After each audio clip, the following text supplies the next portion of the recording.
June 21st, which is also called as summer solstice. Students, you can see on the screen there is a picture showing different positions of the earth around the sun, and I have highlighted the position of the earth during the month of June. You can see during the month of June the north pole is tilted towards the sun and the south pole is away from the sun. On or about June 21st, the noon rays from the sun fall vertically on the Tropic of Cancer. This is because the north pole is tilted towards the sun. You can see, students, in the picture, the sun rays are vertical on the Tropic of Cancer. The northern hemisphere has longer days and shorter nights. It is summer in the northern hemisphere and winter in the southern hemisphere, right? In the previous slide we have seen that how length of the day and night goes on varying from place to place, right? So we experience summer in the northern hemisphere and winter in the southern hemisphere, right? Students, you must be thinking that during the month of June India experiences rainy season, and here they have mentioned summer season, right? We are talking about a big area in general. If you go to see, most of the parts in the northern hemisphere will have summer at this time of the year, and it is the summer season because of which we have the rainy season, right? North Pole experiences 24 continuous hours of daylight, the midnight sun, and on the other hand South Pole experiences 24 continuous hours of darkness.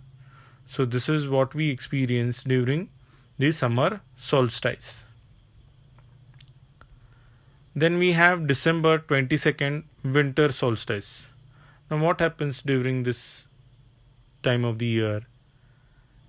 In the same picture, now I have highlighted the position of the earth during the month of December. You can see the north pole is away from the sun and the south pole is tilted towards the sun.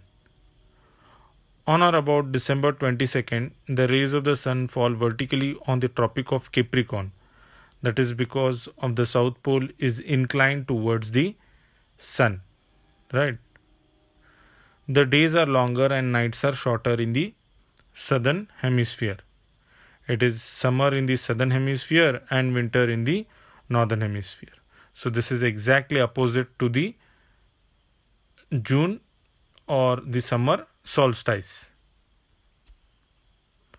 South Pole experiences 24 continuous hours of daylight, the midnight sun, and on the other hand, North Pole experiences 24 continuous hours of darkness.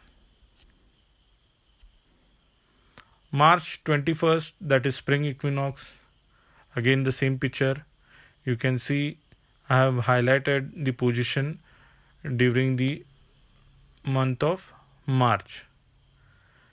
During this time, no pole is tilted towards the sun and the circle of illumination passes through the poles.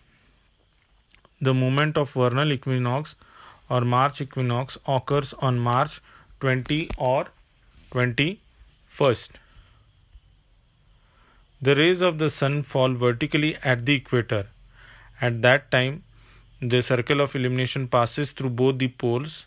So, period of daylight and darkness are nearly 12 hours each all over the world. You will find that the length of the day and night is equal throughout the earth during this time of the year. It is spring in the northern hemisphere and autumn in the southern hemisphere. This position is known as spring equinox. Then September 23rd, autumnal equinox.